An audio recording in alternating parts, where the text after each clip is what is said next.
وہ کون سے لوگ ہیں جنہوں نے دنیا میں سب سے زیادہ اذیتیں اور مصیبتیں برداشت کی ہیں؟ وہ کون سے لوگ ہیں جنہوں نے صرف خدا کی خاطر اپنے بچوں تک کو قربان کر دیا؟ اور وہ کون سے لوگ ہیں جو آج اس جدید دور میں بھی انہیں مصیبتوں اور آزمائشوں کا سامنا کر رہے ہیں جو آج سے تقریباً 2023 سال پہلے لوگوں نے برداشت کی؟ اگر آپ یہ سب کچھ جاننا چاہتے ہیں تو ویڈیو میں آخر تک بنے رہیے۔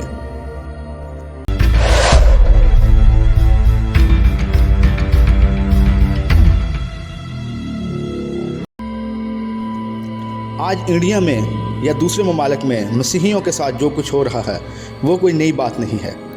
یہ ظلم اور ستم مسیحیوں پر شروع سے ہوتے آئے ہیں۔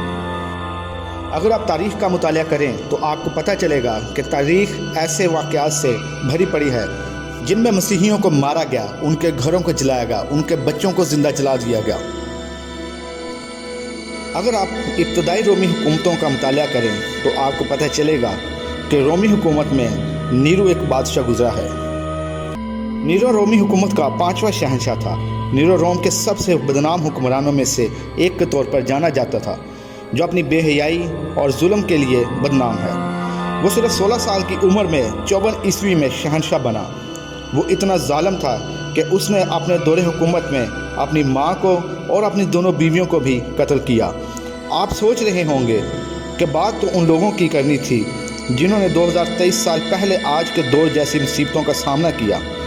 میں آپ کو بتاؤں گا کہ نیرو کا دور ہی مسیحیوں کے لیے سب سے زیادہ تکلیفوں اور دکھوں کا دور رہا ہے۔ مسیحیوں پر ظلم و ستم تو اس سے بھی پہلے شروع ہو گیا تھا، مگر نیرو کا دور حکومت ایک بہت بڑی آزمائش تھا۔ آخر نیرو مسیحیوں پر ظلم کیوں کرتا تھا؟ 64 عیسوی میں روم میں ایک عظیم آگ لگی جس نے شہر کے کچھ حصوں کو معاشی طور پر تباہ کر دیا تھا، اور نیرو اس بات کا ذمہ دار مقامی مسیحیوں کو ٹھہراتا تھا، اور اس سے مسیحیوں پر ظلم و ستم کا ایسا سلسلہ نکلا جو تاریخ رقم کر گیا۔ مسیحیوں پر ظلم و ستم کا آغاز یسوع مسیح کی حیات سے ہی ہو گیا تھا۔ اگر دیکھا جائے تو خود یسوع مسیح کو بھی اسی کا سامنا کرنا پڑا۔ اس کے بعد اسٹیفنس، جو کہ بائبل مقدس میں پہلا شہید ہے، اسی وجہ سے شہید کیا گیا۔ اس کے بعد پالوس رسول تبدیل ہونے سے پہلے رومی حکومت کے لیے یہی کام کرتا تھا کہ مسیحیوں کو ڈھونڈ کر انہیں قتل کرتا تھا۔ مسیحیوں پر ظلم و ستم کا باقاعدہ آغاز پہلی عیسوی صدی سے شروع ہوا اور آج تک جاری ہے۔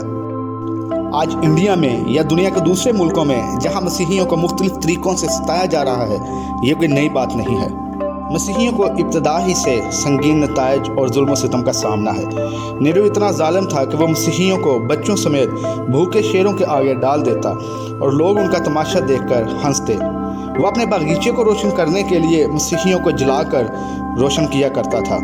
آپ اندازہ لگا سکتے ہیں کہ وہ منظر کیسا ہوتا ہوگا، اور ایسی ہی مصیبتوں کا سامنا مسیحیوں کو آج بھی ہے۔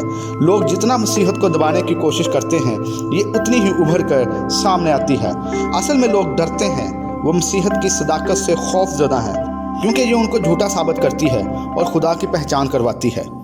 کچھ عرصے بعد نیرو نے خودکشی کر لی اور مسیحیت روم میں بہت پھیلی۔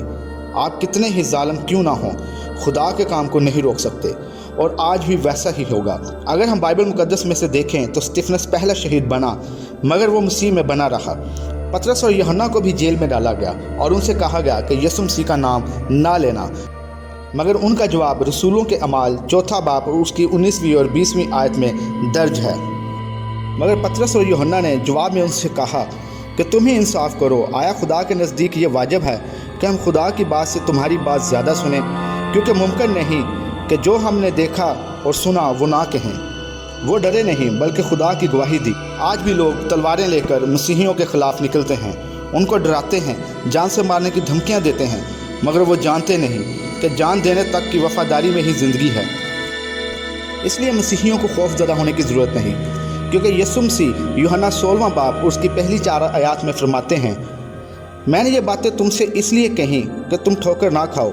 لوگ تم کو عبادت خانوں سے خارج کر دیں گے، بلکہ وہ وقت آتا ہے کہ جو کوئی تم کو قتل کرے گا وہ گمان کرے گا کہ میں خدا کی خدمت کرتا ہوں، اور وہ اس لیے یہ کریں گے کہ انہوں نے نہ باپ کو جانا نہ مجھے، لیکن میں نے یہ باتیں اس لیے تم سے کہیں کہ جب ان کا وقت آئے تو تم کو یاد آ جائے کہ میں نے تم سے کہہ دیا تھا، اور میں نے شروع میں تم سے یہ باتیں اس لیے نہ کہیں کہ میں تمہارے ساتھ تھا۔